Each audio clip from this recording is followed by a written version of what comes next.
So we talked earlier about using a formula as a template to, with general parameters as a template to solve other problems that are kind of have the same form. And so we're going to look at another example of that here. So this is why I'm calling this reusing general formulas. So we'd like to be able to use standard formulas to simplify output calculations, and the same thing as a geometric series here, and then also be able to use block diagrams to simplify the convolutions that we're trying to write. So as a starting point, let's look at convolving two decaying exponentials. So we have x of n is alpha to the n u of n, and beta and h of n is beta to the n u of n. And we'll assume that alpha is smaller than beta, and that'll just be important to kind of make sure that we have the right terms at the end. Right, and so we can see that x of n this would correspond to alpha less than 0, and this is sort of beta greater than 0, but you can have any sort of, both of them can look something like this. So again, we can have some fun with summations. Let's just plug in x of k and h of k into the convolution formula. So here I'm going to take alpha to the k, beta to the n minus k, and then I get a u of k, u of n minus k. And I can use these u's now to constrain this, this summation. So we need k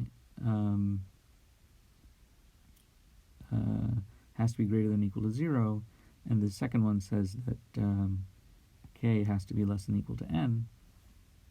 So we're going from k equals 0 to n, and we get alpha to the k, beta to the n minus k, u of n.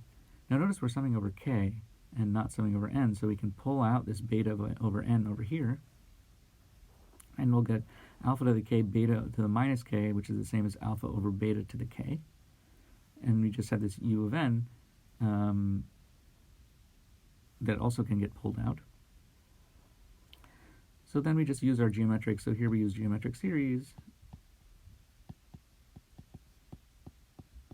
and then we do a little bit of cross multiplying and so on, and we can get this nice form in the output. So it's beta to the n plus 1 minus alpha to the n plus 1 over beta minus alpha.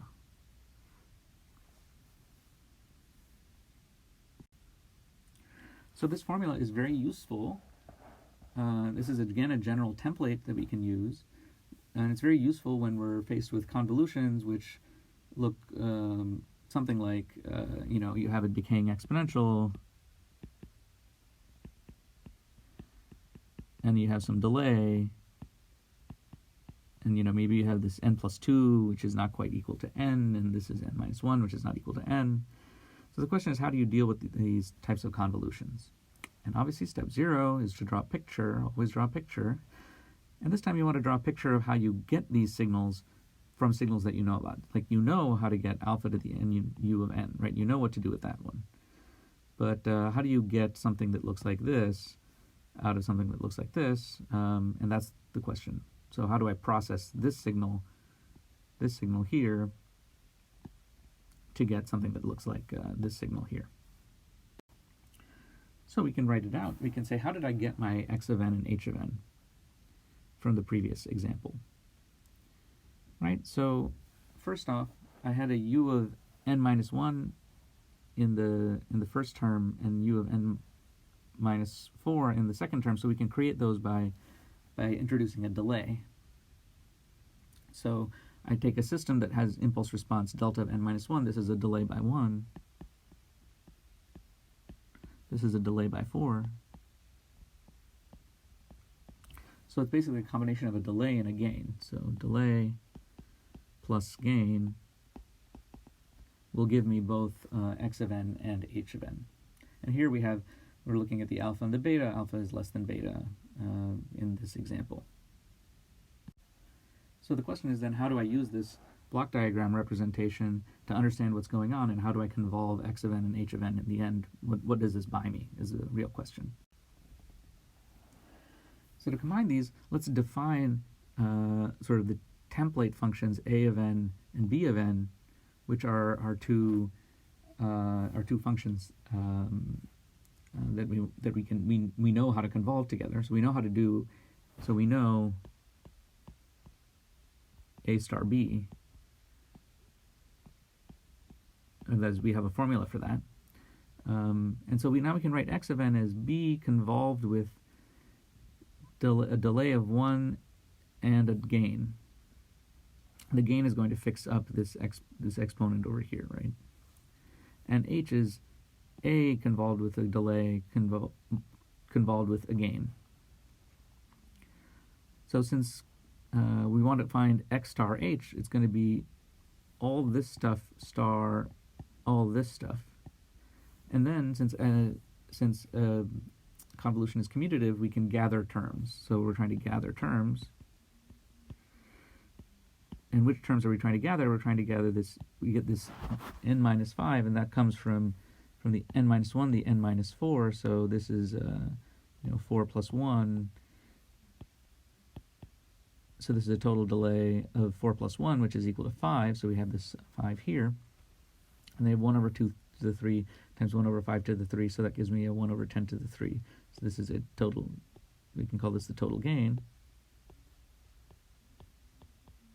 1 over 2 times 5 to the 3. And then we just apply these delay and gain to, finally we have this this template. Sorry, this u of n should also be included. We have this is from the template. Right, so gathering like terms, we get something like 1 over 400, 1 half to the n minus 4. U of n minus 5, we get a delay of 5. We get this delay of 5 over here, and we get the same constant term multiplying things out over here. And with this delay of 5, we're going to get also 1/5 to the n minus 4. So that kind of shows you how you can just use basically the block diagrams. So it's a block diagram plus commutativity of convolution. So this takes a little bit of doing. I would recommend making up some or doing some of the practice problems to try and understand how this works. And once you see it, it clicks. It's like clarity ensues, right? It's just you really see that these problems, they look very complicated, but they're not so complicated after all. So what's the general recipe? You know that, suppose you know what a star b n of n, so you know the convolution of a and b for some a and some b.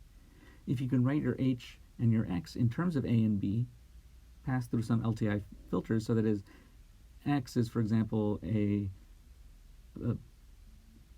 version of a which is put through some delays or gains or other LTI systems, and h is similarly, then the convolution of x and h is the convolution of all of these terms. So all of these filters here, all these filters, and then also you get this convolution a star b at the very end.